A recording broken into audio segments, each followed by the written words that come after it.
Hello everyone. I've been seeing a lot of people doing these Happy New Year throwback to 2019 videos and stuff like that. So I decided I'm not going to do that, but instead I'm going to do my top 10 favorite Fire Emblem videos of all time.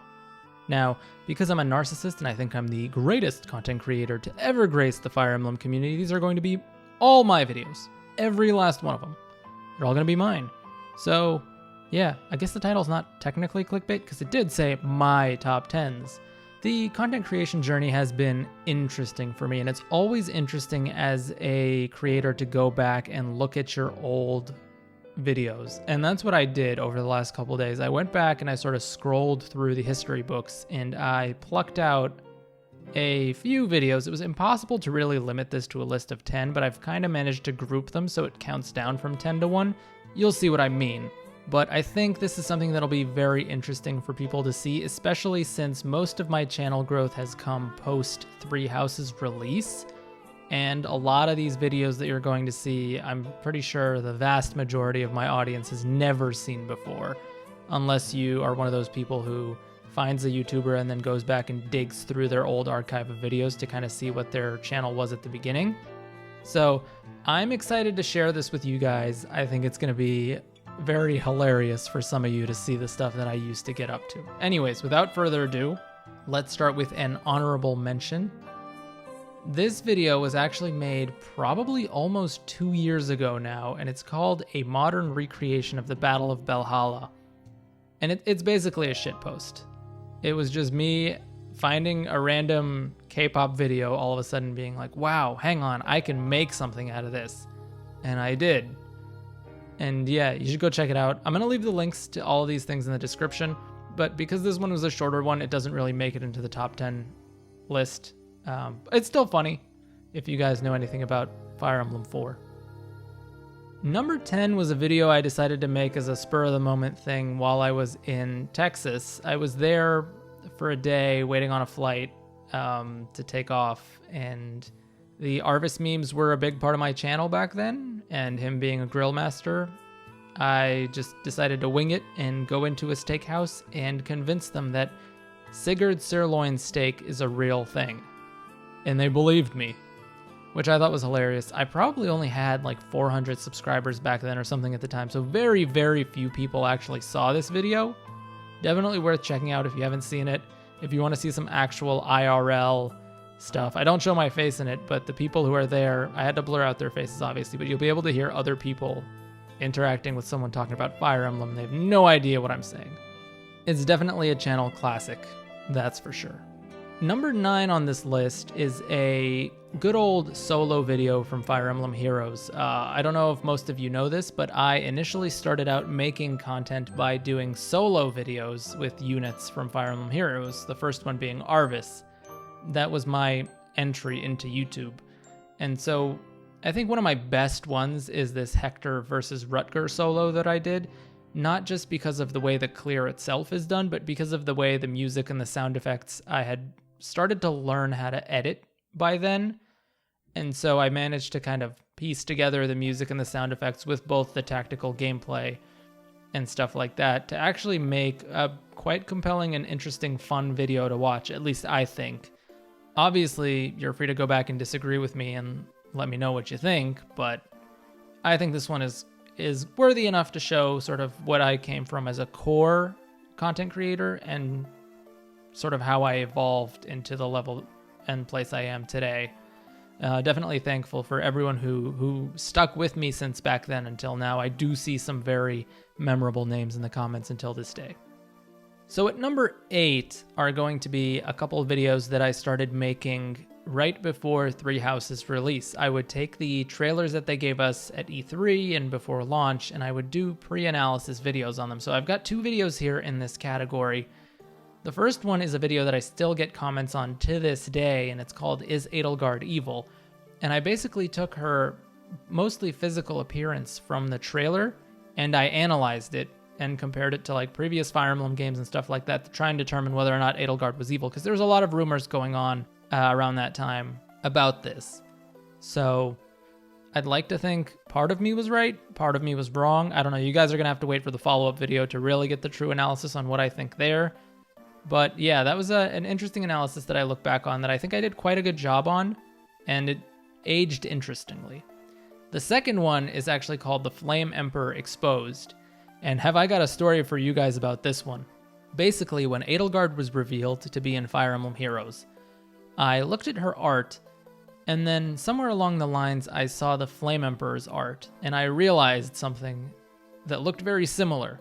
And so in this video, I went and analyzed Edelgard versus the Flame Emperor, and I came up with a conclusion that Edelgard is the Flame Emperor based on one small detail that not a lot of people noticed at the time. Fun fact, a couple hours after I actually put the video up live, I had edited the video the day before, and then I scheduled it to go live later on the next day, and a couple hours after my video went live, the entire game leaked, and so Edelgard's identity was actually proven as the Flame Emperor, or vice versa, however you want to think about it. So I think this video didn't really take off the way I estimated it would, but to me it's actually pretty cool to go back and brag and be like, hey, I knew who the Flame Emperor was before it was actually revealed. Category number 7 is it is the first time I kind of broke out onto the scene in terms of making content. And that's all the old Fire Emblem Heroes showcases that I used to do. I'm going to lop them in all together just because they're all worthy of mention here.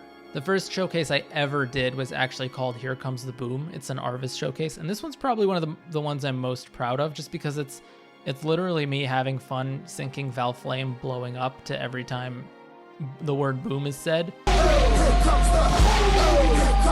It's great. I thought it was funny. But that wasn't the one that blew up at first. The first one to blow up, and my first ever 10,000 view video was the Naysala showcase.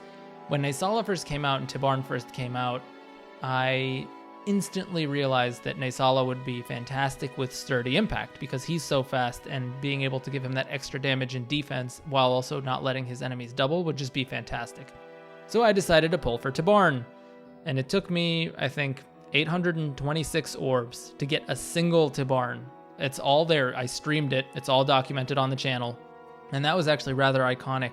I pulled 4 Ikes on that banner. It was an interesting stream. It's there. You guys can go find it if you want. But obviously I ended up getting Sturdy Impact. I put it on Naysala, and I did a quick showcase. I didn't think it was anything too special. Just showing him off using Sturdy Impact, Gale Force, Heavy Blade, and just destroying things. And all of a sudden, a couple days later, the video blew up, and it started getting so many views compared to my channel size. Back then, I was under 1,000 subscribers, like not even, probably around 600, 700, something around that. And I was just wowed by it. And I was like, you know what? Maybe when I see something interesting, I might, invest some orbs into doing another showcase. And lo and behold, after that, Caden shows up, and I instantly recognized that this guy was going to be an absolutely busted support unit. So I was like, hey, you know what? I'm going to make something special here. I'm going to do a little fancy anime opening edit because Caden's a support unit, and I'm going to do the fusion animation from Dragon Ball Z because he fuses with whatever unit he's supporting, and then make a clever little showcase that both is fun to watch but is also informative. So I did that, and that did even better than the Naysala showcase, and I think it got like 20,000 views in a week or something like that, which was crazy to me. And with that, that's when I first passed the 1,000 subscriber threshold. I think it was back in February or something like that. So after that, I was like, all right, this works. I'm going to do this for every time I see an interesting unit. And after that, the Lagoos came out, and I did something with them. And then Berkut came out, and I was able to do something with him around the escape route skill. And I was just trying to find different tactics to showcase units. And all those started getting so many views and really growing my channel from basically the ground up just before Fire Emblem Three Houses released, and I really started to get some traction. Number 6 is actually another video that started doing very well after my showcases did well, and that's my Aether Raids Defense from Hell video. I had initially planned on this being a series of sorts where I record really tough defenses that I broke down in Aether Raids, but I also do some very heavy editing with sound effects and music and stuff in the back. You want to touch me? And Aether Raids Defense from Hell video number 1 was really the first one I did, and it didn't do very well at first, and it only started gaining traction after my showcases started really getting some views. And then eventually it passed 10,000 views. And I thought that one was a video that I worked really hard on. And so that's why I put it on the number 6 list here, because it's near and dear to my heart. Number 5 are some of the most fun I've ever had making content, and that's streaming. I haven't streamed in a long time.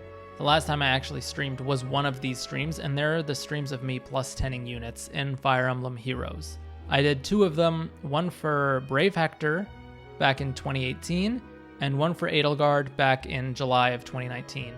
These were just great because so many people came to watch. I think I had 400 people watching the Edelgard stream at one point, which is crazy to me. And I think I had over 200 people watching the Brave Hector one back in 2018, which is even crazier because I probably didn't even have 400 or 500 subs back then. So to have so many people come out and watch, and just the chat with the music and the crazy RNG, it was so much fun to do. So because they're such fun memories for me, these come in at number 5. Number 4, a few people might be surprised to see this here, but I put it down here because it's not, I don't think it's my best quality video, nor is it my favorite, but it is my best ever performing video by far. I don't know how I'm ever going to beat this. And that is my video, Are Masterclasses Worth It?, where I break down all the masterclasses in 3 houses, and I kind of made a guide of sorts on whether or not this class is worth to use or not worth to use. And a lot of people watched the video. It's got almost 230,000 views at this point. It's crazy. I never thought I'd ever see a video of mine get that many views. So yeah, obligatory goes up on this list somewhere because it did so well. Number 3 on this list is a video that almost no one has seen. It's got less than 2,000 views. It's called Fiend or Crow. It's actually a Naysala analysis. I did it after my Naysala showcase, and I thought it would do well. And it was my second ever character analysis video.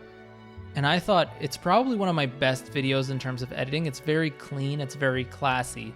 And I thought the script was well done. I also got a bunch of notable YouTubers like Chaz and Mangs to do some voice acting for me in the video, which was, it was an honor to have them on the channel. What did you say? Both of you will desist at once. And that they were willing to help out with it. And so it's a video that I think is criminally underrated, and I really think a lot of people should go back and watch it and see it. So I want to put it up here as number 3 just to draw attention to it because I really love this video. I'm very fond of it. Oh boy, number 2 on this list. A lot of people might be or may not, or I don't know, maybe or may not be surprised to see this at number 2, but this is the first video I ever edited. I legitimately bought editing software just to make this video. And it's so amateur, like you can hear the bad vocals, you can look at the shaky frame by frame editing and stuff like that, but this was my first ever YouTube project. This is Sigurd's Not Hot. It's a parody on the back then popular meme song Man's Not Hot. And I basically changed around the lyrics to be Fire Emblem related / Fire Emblem Heroes related and genealogy related. And I cut off a bunch of heads and I put them in the background, dancing around to the song and stuff like that. It's a parody video. I wrote the lyrics. Chaz mixed the audio for me, helped me out with that. And yeah, that's pretty much it. I think it's funny. And not a lot of people have seen it, again, because my channel was so small when I made it. I actually, initially when I made it, I was like, oh, this is a brilliant idea. I think this is going to blow up. This is going to bring so much attention to the channel. It didn't. It did well, did okay. But again, this is one of those videos that not a lot of people know about unless they've gone digging for it. So if you haven't seen this one, go check it out. This was basically the backbone of what the channel meant back then. It was all these Arvis related things back then, which I do want to go back and do maybe at some point. I don't know, we'll see. And at number 1, I don't think anyone is surprised to see this here at number 1. This is the video that I consider to be my most well-written script ever. Even though the editing is trash, it was legit garbage. I don't think the editing on this was good at all. I was just still learning, but this is my first ever analysis, and I did so much research on this video. This is Arvis Did Nothing Wrong. A lot of people for this video just kind of looked at the title and then went straight to the comments section and commented without actually watching the video. It is half an hour long, but the way I write my analysis is it's meant for you to watch the whole thing and follow along with my train of thought. You can't skip around the video. You can't just go to the conclusions. You have to watch the progression of the argument. And so the people who didn't watch the video did not get what I was getting at. This was a video where I didn't just blindly defend Arvis. Even though the title says that. Guys, it's a title. It's meant to be attention grabbing. It's meant to get you to think. And it's meant to have people come to the video with an idea and then listen to me break down the idea. Not look at it and be like, no, Arvis obviously did something wrong because he did X and Y. Like, yeah, I know. I cover exactly what he does wrong. I have a slide at the end of the video that says things that Arvis did wrong that a lot of people missed because they didn't even finish the video or they didn't follow my train of thought. But the entire point of this video was to look at Fire Emblem 4 in a more analytical way, that not everyone is good and evil. There's multiple people that contributed to the plot of Fire Emblem 4, and that's what makes this such a beautiful game, is you can't blame one person. And that's really what I wanted to get at. Sure, at the end, maybe I was like jokingly ranking people as more evil than Arvis, which I honestly do think has some validity, but come on, take it with a grain of salt. The message of this video was moral ambiguity and why it is good and why multiple people contributing to the plot is a good idea. So that's my number 1. That's my top 10 Fire Emblem videos of all time on my channel. Sorry if the title made it seem misleading, but yeah. Let me know what you guys think. Go check the videos out, comment on them, let me know what you think of them if you haven't seen them before, and yeah, let me know in the comments. And I hope to have a great year of content creation ahead. I've just been a little bit delayed on the next video. I'm waiting for a few pieces to come together. So that will come, and I promise you it will be worth it. Hopefully sometime next week. I don't want to give an exact date. But yeah, if you enjoyed this video and the blast in the past look at my channel, feel free to like and subscribe for, building some more stuff in the future, and then eventually that will become history. So with that being said, I'm going to sign off here, and I will see you guys in the next video. Peace.